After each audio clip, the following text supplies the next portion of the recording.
Is our Assistant Speaker, Catherine Clark, and our great Vice Chair, Pete Aguilar. We had a wonderful caucus meeting earlier today. We are so thankful for the presence of two new members, Pat Ryan and Mary Peltola, who are going to represent their districts incredibly well, fight for Alaska, fight for the people of the Hudson Valley, and continue to work with us to get things done for the American people. There's a big difference at this moment in time between Democrats and extreme MAGA Republicans. Democrats are getting big things done. Extreme MAGA Republicans are totally out of control. We continue to deliver for the American people. We got the American Rescue Plan done.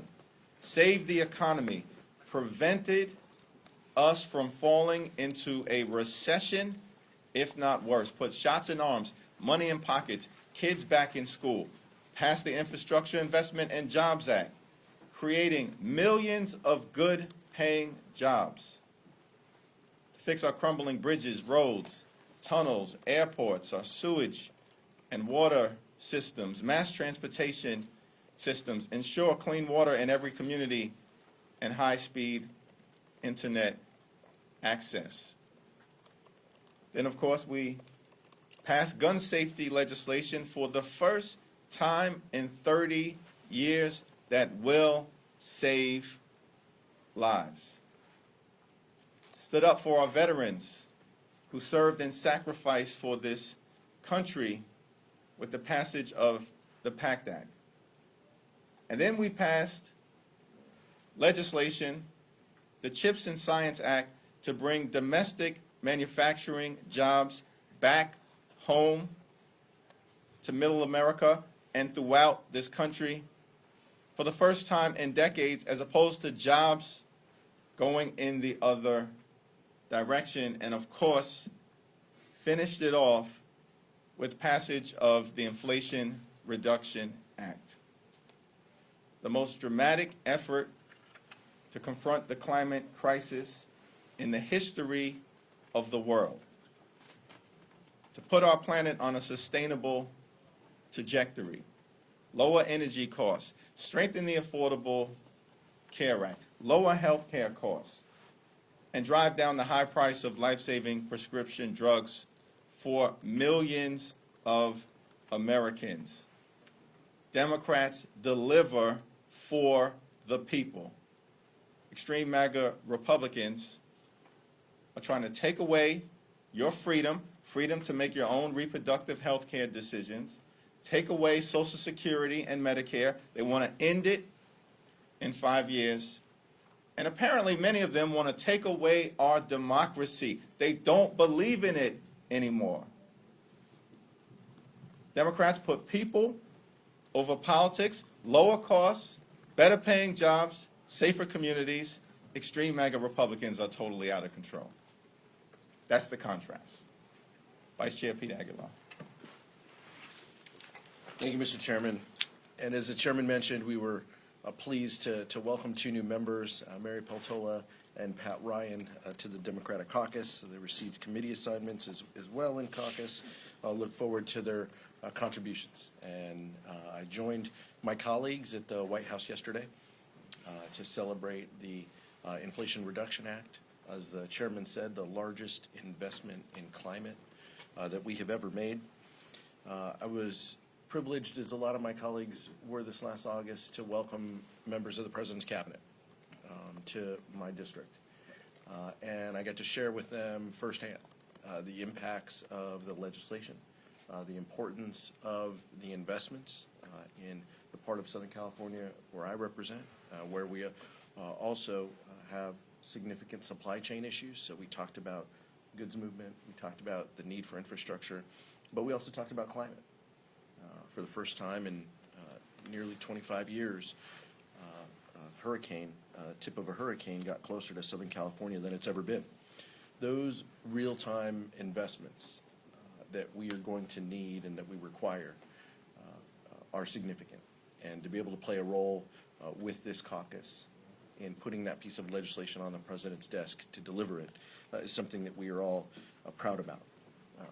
Faced with oppositions among the special interests that blocked it for decades, we're a party that believes in science, and we're a party that believes in making those investments for the benefit of the next generation. Lowering costs, reducing healthcare expenses, that's what the Democratic Caucus stands for. Ensuring that seniors have capped out-of-pocket costs, that insulin is no more than $35 for individuals on Medicare, and hopefully for every American in the future. That's what we stand for. That's what we fight for each and every day.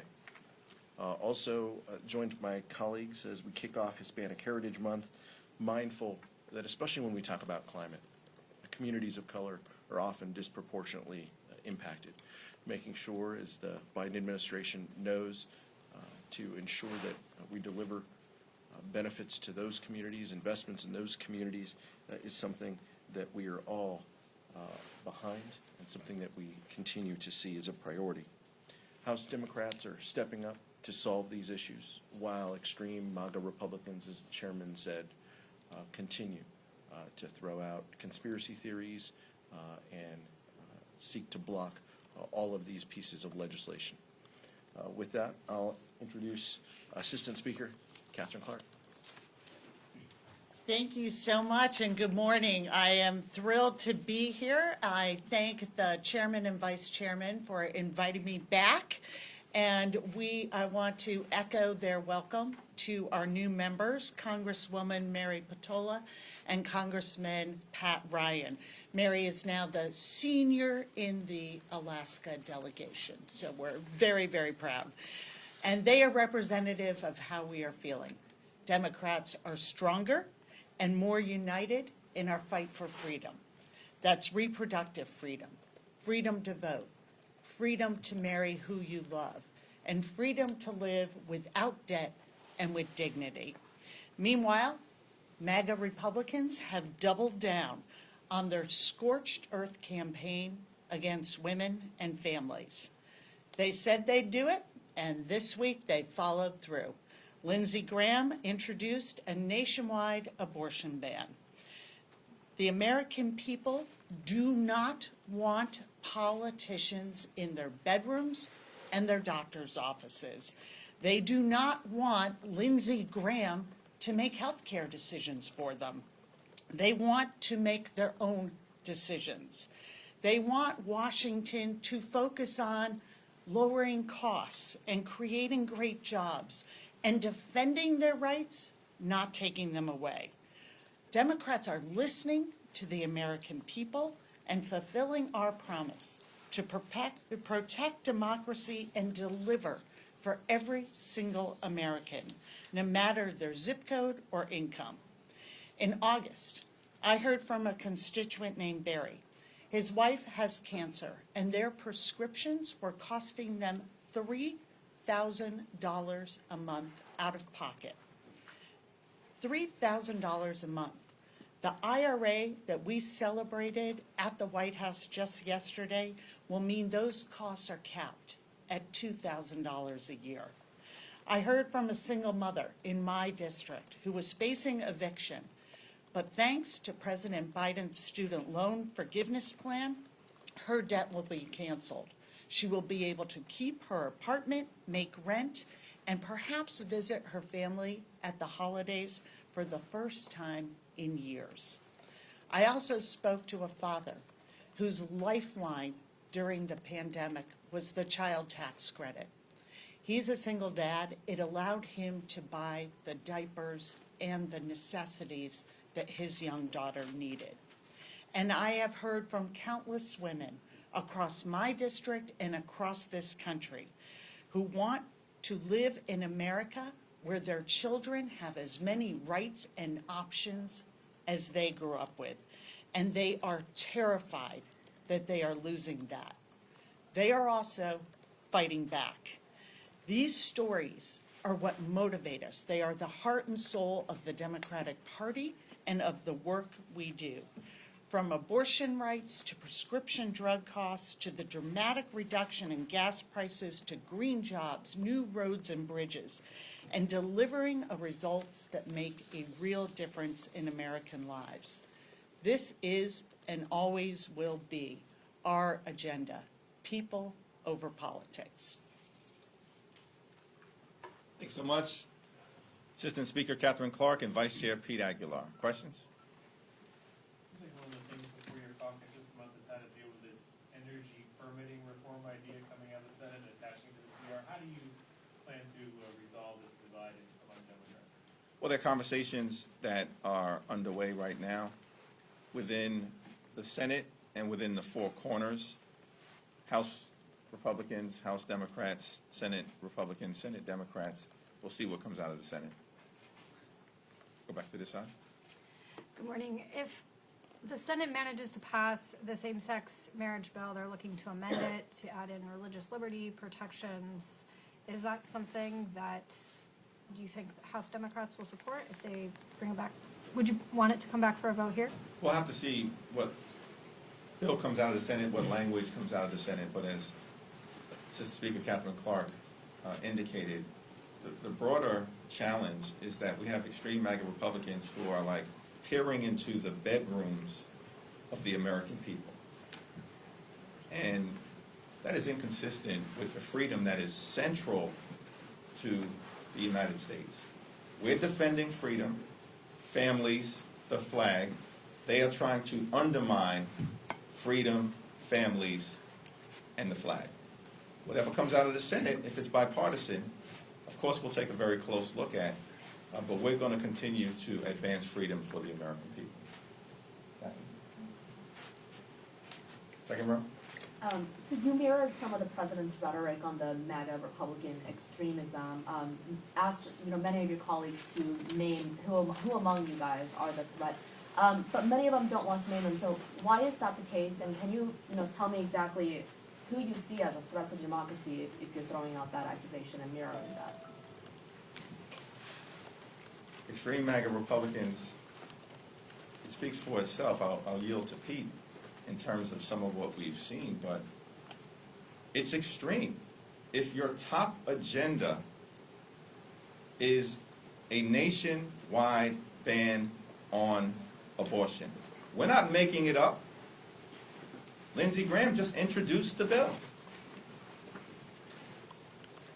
And that bill would leave in place extreme bans that states have enacted all across the country, and then undermine the freedom of women to make their own reproductive health care decisions in other states, like California, New York, or the Commonwealth of Massachusetts, and beyond. It would undermine it in Kansas, which just rejected the worldview of extreme MAGA Republicans, and Lindsey Graham and House Republicans could care less, because that's their vision.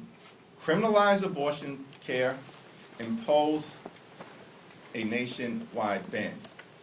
That's extreme. It's actually extreme to want to end Social Security and Medicare. We're not making that up. Rick Scott told us, when they take the majority, in their view, that's the first thing they're going to try to do. We're not making this up. They've told us this is what they are going to do. And of course, we know they are extreme on our democracy. I think the chairman's absolutely right. The answer to your question is a lot of these members support these radical extreme policies that are out of step with where the American public is on women's reproductive health, on women's access to abortion, on gun safety. These extreme Republicans not just vote against it, they speak against it, they create obstacles, in committee.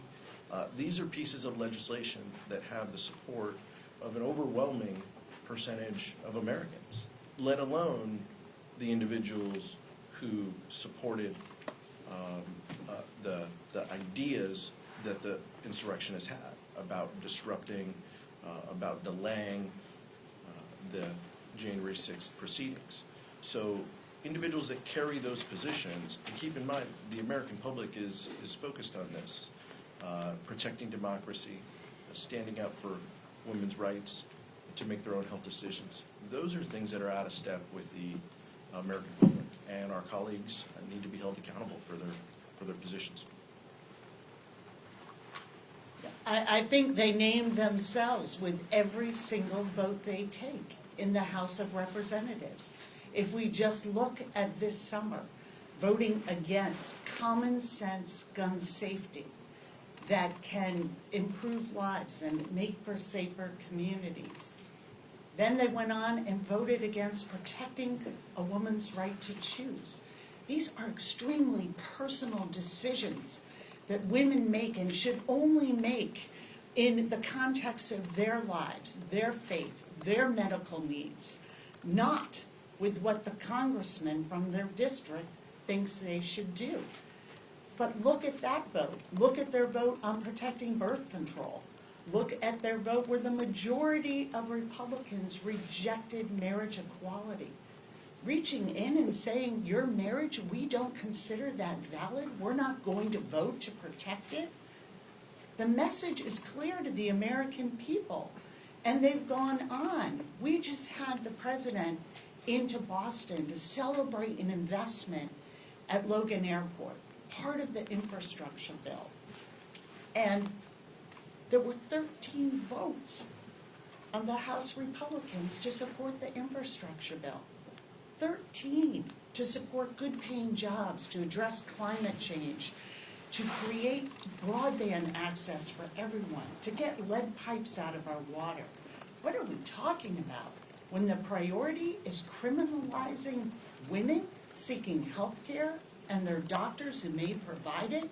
When we have patients being told in Texas, when you miscarry and you need abortion care to remain safe, that you have to go home and wait till you spike a fever and infection sets in because doctors are afraid of what might happen to them if they give you the treatment they need. These are extremely dangerous times, and MAGA Republicans are seeding chaos, fear, and they know it, and they are pursuing this agenda. They are telling us exactly what they're going to do, and they're following through on it. From privatizing and putting up Social Security and Medicare for reauthorization to denying fundamental freedoms about how we make healthcare decisions. And we look at a chance to vote to help people pay those bills around reducing the cost of prescription drugs, helping constituents like mine address those out-of-pocket costs. Zero support. This is what the American people are seeing and responding to. They are seeing their freedoms being eroded by MAGA Republicans and their votes here in the House and their promises on the campaign trail. And that is why we are feeling that we are making a connection with the American people, and they are seeing that this is about their voice in this House. This is about their voice in Congress, because our democracy is on the line, and families know around the country they are of no interest to the Republican Party. And this is just not rhetoric, it's reality. We could spend all day documenting how extreme they are, but a Latin phrase comes to mind, res ipsa loquitur, it speaks for itself. Is it important to bring up police funding bills before the election? We're going to continue to lean into creating safer communities. We have done that in a variety of different ways, including making sure we address the gun violence epidemic that we have in America with a strong first step in that direction. There are ongoing conversations in terms of how do we continue to strengthen the relationship between the police and the community, and I expect that those conversations will bear fruit. Do you think it'll happen before the election? We'll see. Going back to the CR permitting debate, there are a lot of members of your caucus who are essentially, threatening to shut down the government because of their opposition to this. What is your message to them, and how does that sort of talk right before the midterms, do you think, affect your all's chances? We're going to continue to have family conversations as we've consistently done. Apparently, we weren't going to be able to pass the American Rescue Plan. We did it. We weren't going to be able to deal with infrastructure. We did it. There was a big discussion around whether we could get gun safety over the finish line. We did it. What's going to happen? Are you going to be able to get things together with the Competes Act and USICA? We did it, the CHIPS and Science Act. Well, seems like the whole effort to make a meaningful investment in climate change is going to fall apart. We did it.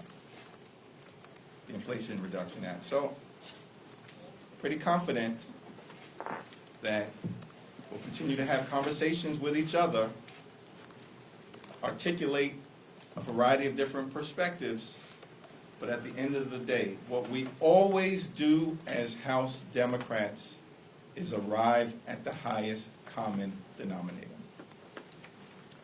There are a number of reports that House Democratic leadership is working on legislation to ban members of Congress from trading stocks. I'm wondering if you're able to confirm if that's the case, speak at all to the scope of that, if it will include spouses, and should we expect the introduction of that legislation this month? That's an ongoing conversation. We have a member of the House Administration Committee who's here. I have said that I support a stock ban for members of Congress, and I look forward to seeing what legislation emerges from the committee. Chairwoman Zoe Lofgren has indicated that we will take action. She'll share the details when it's introduced. I agree with the chairman in supporting increased accountability and transparency is something that we all stand behind. Making sure that we are held to the highest standard is exactly what the Democratic Caucus stands for.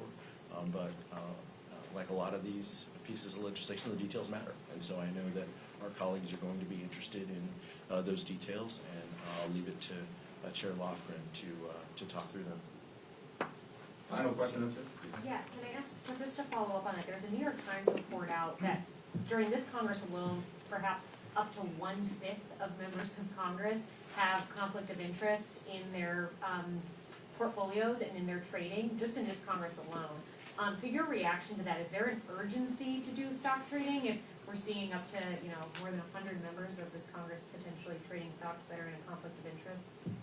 Well, as Vice Chair Aguilar indicated, we take seriously the efforts around transparency and accountability in terms of those who are entrusted with serving the public, and we are going to lead on this issue in the same way that we've led on a whole host of issues throughout the 117th Congress. And I think we all look forward to seeing the legislation that Chair Lofgren puts forward sometime soon, as she has herself indicated. Chairman Jeffries, thank you. Democrats used to use the terminology safe, legal, and rare when it came to abortions, and now Republicans have sort of seized on the idea that Democrats support abortion up until the moment of birth. Isn't it misleading to say that Senator Graham's legislation is a nationwide abortion ban when really what it is banning procedures after 15 weeks with some exceptions, like the case of the health of the mother or in cases of rape or incest? But what is the Democratic position on limits to abortion? Because even Graham's initial proposals for 20 weeks would have really put the United States on par with most European nations that have limits on abortions after a certain period. I'm going to yield to Catherine Clark on this issue. I'll simply say my position is Roe v. Wade, which the Republicans have fought hard to dismantle, making sure a woman has the freedom to make her own reproductive health care decisions, a decision that should be between a woman and her doctor. But up until the moment of birth? A decision that should be between a woman and her doctor, and I support Roe v. Wade. Let's look at how we got here. we have had a Supreme Court that overturned not just 50 years of precedent, but to my knowledge, we have often not proceeded as we should have, making gains in rights and building an inclusive country. But we have never seen rights rolled back like this. And I think it's telling that we are seeing candidates, members of Congress, starting to scrub from their websites their comments, anti-abortion comments, because they understand what this means. We are saying politicians come in without knowing what a woman's experience is, what her medical condition is. We know who has abortions in this country. It's moms. It's women who already have children, but for whatever their circumstances are, do not find they can have another child at this time. Women understand. The American people understand. It's why you see results in states like Kansas, that this is gross government overreach into their lives. So this conversation about how many weeks on demand is missing the point. The point is, these decisions should be made between a woman, her family, her doctor, in accordance with her faith. And when we have these bans on states, we are denying access to fundamental health care. We are moving towards criminalizing, and we're already seeing women's health care decisions and the doctors that provide that care for them. So what we have is a collapse of access to health care, which is already strained in this country. And we're seeing MAGA Republicans and my colleagues across the aisle double down on this while trying now to downplay it because they see the reaction. People understand this is about health care, but this is about a fundamental freedom. And it's women of this country who are trying to be controlled and have their most intimate decisions made for them by a member of Congress or a state house member that they've never met, that knows nothing about them. And when those fundamental freedoms are eroded, the American people know what's at stake in these midterms. They know what is at stake for them. And that is why we are seeing these special elections. That is why we are seeing this demand, why we are seeing women registering in record numbers. Everything is on the line in November for women and families in this country, from their economic viability, seeing those kitchen table issues, to their fundamental freedoms. We have an expression in Brooklyn when someone's trying to play a shell game, it's "you ain't slick." What is happening right now is that extreme MAGA Republicans, as Catherine has so eloquently laid out, are trying to play a shell game with the American people. Our position is very clear. We support Roe v. Wade. We support the Women's Health Protection Act. Read the bill, Republicans, if you're unclear on our position. We all voted for it. That's our position. But their position is a nationwide ban. Their position is to criminalize abortion care. Their position is government-mandated pregnancies. But they ain't slick. We are going to lay out their position and the contrast.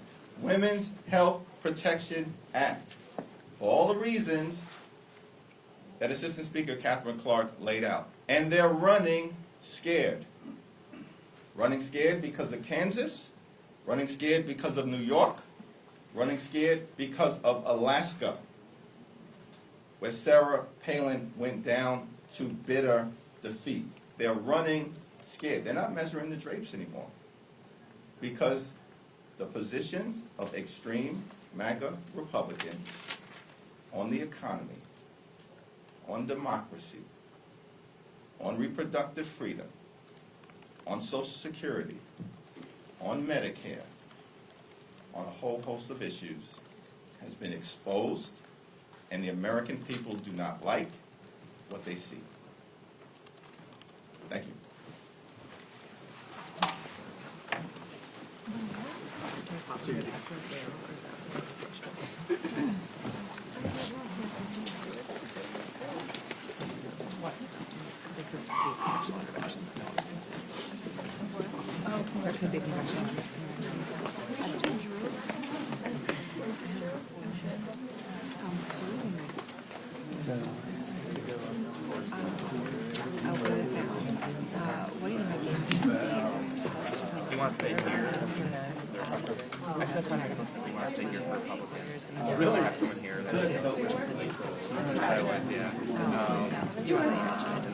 Yeah, I was uttering and then we had learning.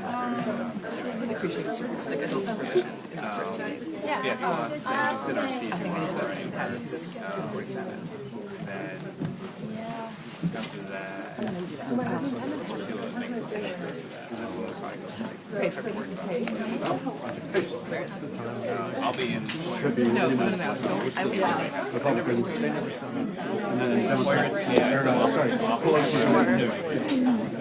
couldn't use any of the audio. The majority leader always does